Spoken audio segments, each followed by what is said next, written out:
Hello दोस्तों, स्वागत है आपका रित्याज एम्पायर में। दोस्तों, हम लोग यूजीसी नेट जेआरएफ का प्रश्न पत्र 1 के चैप्टर वाइज सारे प्रीवियस ईयर क्वेश्चंस कवर कर रहे थे दोस्तों। और दोस्तों, इसका पहला चैप्टर टीचिंग एप्टीट्यूड को हम लोग एक एक टॉपिक के साथ अच्छे से कवर कर चुके हैं। उसके जितने भी प्रीवियस ईयर क्वेश्चंस हैं उनको अच्छे से एनालाइज कर चुके हैं। तो अगर ये वीडियो आप लोग पहली बार देख रहे हैं तो आप लोग प्लेलिस्ट में जाके स्टार्टिंग से वीडियोस देख सकते हैं दोस्तों। और 10 जून से हम लोगों के एग्ज़ाम स्टार्ट हैं यूजीसी नेट के। तो दोस्तों, पीवाईक्यू क्वेश्चंस के साथ हम लोग पूरा चैप्टर कवर कर रहे हैं।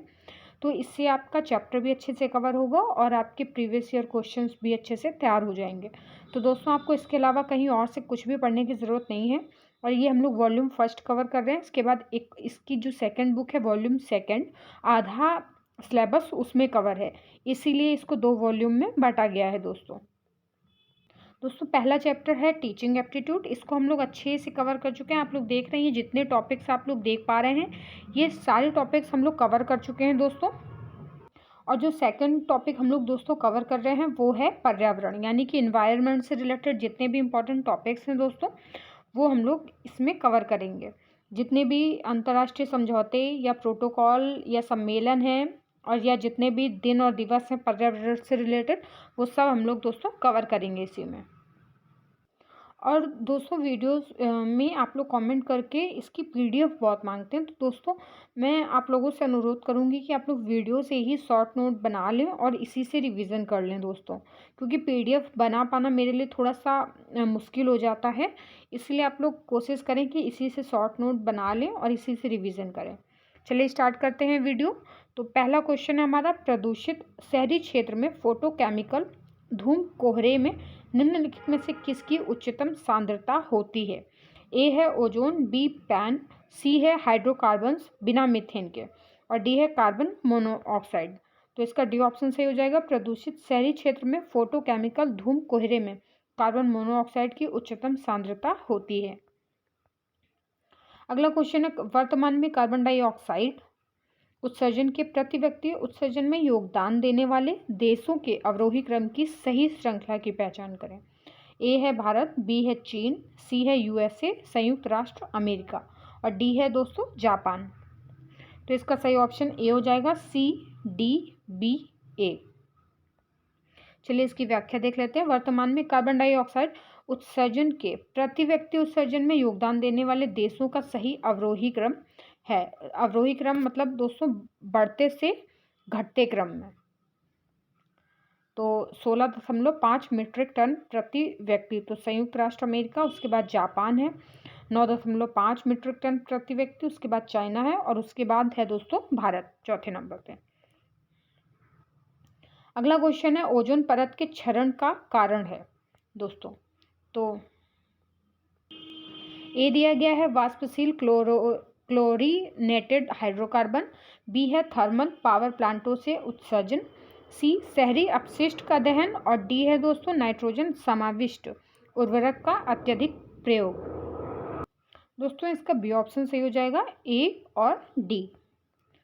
ओजोन परत क्षरण के लिए उत्तरदायी कारक जैसे वाष्पशील क्लोरीनेटेड हाइड्रोकार्बन और नाइट्रोजन समाविष्ट उर्वरकों का अत्यधिक प्रयोग ओजोन परत के क्षरण का कारण है।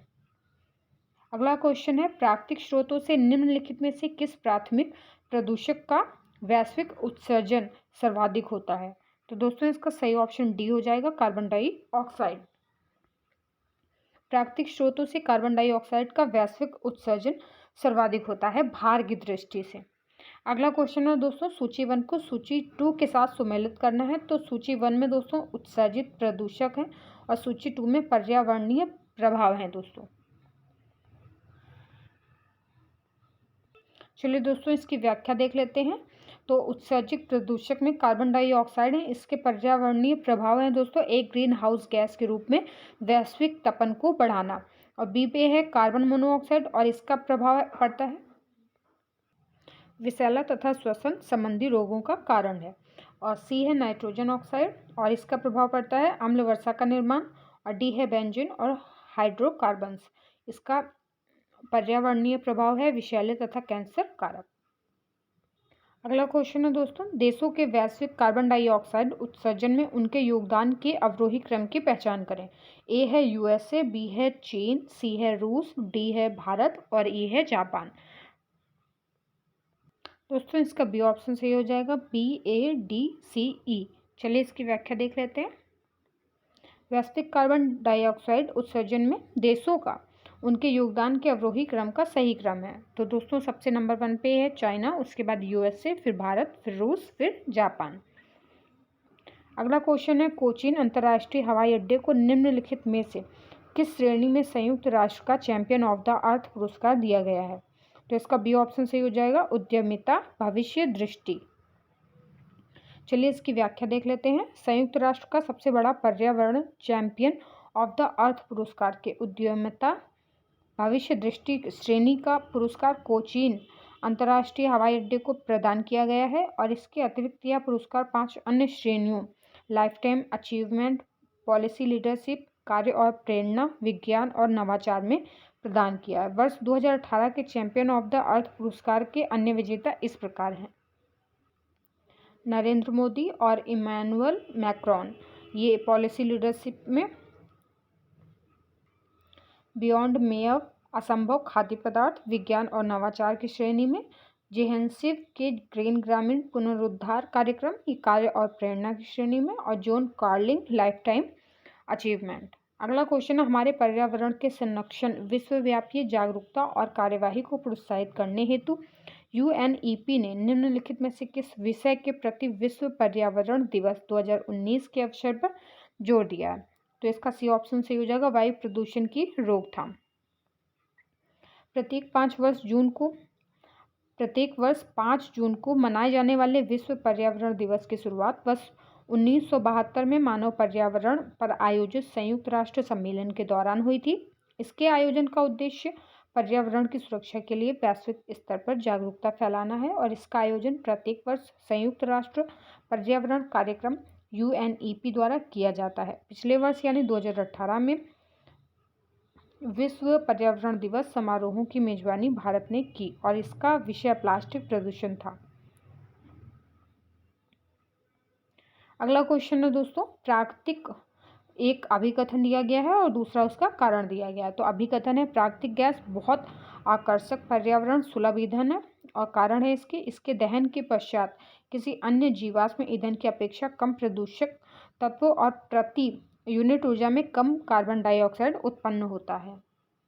दोस्तों इसका ए ऑप्शन सही हो जाएगा। ए और आर दोनों सही हैं और आर ए की सही व्याख्या है। प्राकृतिक गैस पर्यावरण अनुकूल जैव ईंधन है और यह अन्य जैव ईंधनों के सापेक्ष न्यूनतम प्रदूषण उत्पन्न करता है। यह दहन के पश्चात अन्य जीवाश्मी ईंधनों की अपेक्षा न्यून प्रदूषक है, तत्व और प्रति यूनिट ऊर्जा में कम कार्बन डाइऑक्साइड उत्पन्न करता है। अगला क्वेश्चन है, भारत में हाल ही में प्रारंभ किए गए वायु गुणवत्ता सूचकांक में निम्नलिखित में से कौन सा प्रदूषक सम्मिलित नहीं किया गया। तो इसका सी ऑप्शन सही हो जाएगा, क्लोरोफ्लोरोकार्बन्स। CFC दोस्तों क्या है, यह एक कार्बनिक यौगिक है। इससे समताप मंडलीय ओजोन गैस का विनाश होता है, जिससे सूर्य की पराबैंगनी किरणें अधिक मात्रा में धरातल पर पहुंचती हैं, जो गोरी चमड़ी के लोगों की त्वचा पर विशेष रूप से हानिकारक प्रभाव डालती हैं। ओजोन की अधिकता से कैंसर जैसी भयंकर बीमारी का जन्म होता है। अगला क्वेश्चन है, निम्नलिखित में से कौन सा आवाहन जन्य प्रदूषक है। तो इसका ए ऑप्शन सही हो जाएगा, क्लोरोफ्लोरोकार्बन। क्लोरोफ्लोरोकार्बन एक आवाहन जन्य या जनित प्रदूषक है। क्लोरोफ्लोरोकार्बन का उत्सर्जन एयर कंडीशनर और फ्रिज या रेफ्रिजरेटर के द्वारा होता है। यह वह गैस है जो ओजोन परत के क्षय के लिए उत्तरदायी है। वाहन जनित प्रदूषक वे प्रदूषक हैं जो वाहन के धुएं से ईंधन दहन या ईंधन के अपूर्ण दहन के कारण निकलते हैं। कार्बन डाइऑक्साइड, कार्बन मोनोऑक्साइड तथा हाइड्रोकार्बन वाहन जन्य प्रदूषण है और वाहन जन्य प्रदूषण का मानव जनित स्रोत है। अन्य मानव जनित स्रोत निम्न है। नंबर 1, धुआं उगलती औद्योगिक चिमनियाँ। नंबर 2, ऑटोमोबाइल या मोटर वाहन। नंबर 3, घरेलू दहन। नंबर 4, बढ़ती जनसंख्या। नंबर 5, वन विनाश। नंबर 6, कचरा निपटान, नंबर 7 है अनियंत्रित खनन, नंबर 8 है रेडियोधर्मी अवशिष्ट। अगला क्वेश्चन है वायु की गुणवत्ता का प्रमापन करने के लिए प्रयुक्त किए गए एक विशेष प्रमाण PM 2.5 है। यहाँ सॉफिक्स में लिखा अंक 2.5 प्रदर्शित करता है। तो दोस्तों इसका सही ऑप्शन हो जाएगा ऑप्शन बी, एक निश्चित इकाई में अदृश्य कण का आकार। वायु की गुणवत्ता का प्रमापन करने के लिए प्रयुक्त किए गए प्रमापन PM 2.5 वायु की निश्चित इकाई में उपस्थित सूक्ष्म आकार के अदृश्य या संदिग्ध कणों के आकार को प्रदर्शित करता है। इसका आकार 2.5 माइक्रोमीटर के लगभग होता है। अति सूक्ष्म आकार होने के कारण PM 2.5 कण आसानी से हमारे शरीर के अंदर चले जाते हैं और हमारे लीवर, फेफड़े आदि को प्रभावित करते हैं। PM 2.5 कण डीजल वाहनों आदि से कार्बन कणों के साथ भी निकलते हैं, जिनसे कैंसर तक होने के खतरे के साथ साथ खांसी, जुकाम आदि समस्याओं से लेकर अस्थमा और दिल से जुड़ी बीमारियों तक होने का खतरा होता है। अगला क्वेश्चन है निम्नलिखित में से किस प्रदूषक को भारत में वायु गुणवत्ता सूचकांक में शामिल किया गया है? तो इसका सी ऑप्शन दोस्तों सही हो जाएगा सल्फर डाइऑक्साइड। भारत में राष्ट्रीय वायु गुणवत्ता सूचकांक के अंतर्गत 8 वायु प्रदूषकों को शामिल किया गया है, जिसकी सूची निम्नलिखित है PM 2.5, PM 10, SO2, O2, CO, NH3, NO2 और सीसा या PB।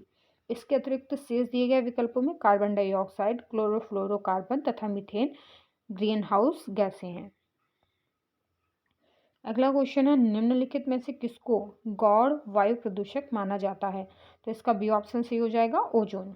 जब मानवीय अथवा प्राकृतिक कारणों से गैसों की निश्चित मात्रा के अनुपात में अवांछनीय परिवर्तन हो जाता है या वायु में कुछ अतिरिक्त और विषाक्त गैस या कणिकीय पदार्थ मिल जाते हैं तो उसे वायु प्रदूषण कहते हैं। Carbon dioxide, carbon monoxide, sulphur dioxide, nitric oxide ये सब प्रमुख वायु प्रदूषक हैं, अर्थात ये प्रदूषक स्रोत से सीधे वायु में मिलते हैं, जबकि ओजोन और पैन इत्यादि गैसें गौण वायु प्रदूषक मानी जाती हैं। अगला क्वेश्चन है आँख में जलन के लिए उत्तरदायी प्रकाश रसायन फोटोकेमिकल युक्त धूम कोहरे के घटक हैं। तो इसका सी ऑप्शन सही हो जाएगा HCHO एवं पैन PAN। आंखों में जलन के लिए उत्तरदायी प्रकाश रसायन फोटोकेमिकल युक्त धूम कोहरे के घटक HCHO तथा पैन हैं। तत्व मुख्यतः आंखों के जलन के लिए उत्तरदायी होता है और इसका उत्सर्जन मुख्यतः परिवहन क्षेत्र से होता है। दोस्तों आज की वीडियो में यहीं तक के क्वेश्चन हम लोग कवर करेंगे और इसकी अगली वीडियो में हम लोग इसके आगे के क्वेश्चंस कवर करेंगे। तब तक आप लोग इसके शॉर्ट नोट्स बनाते रहिए और इसका रिवीजन अच्छे से करते रहिए।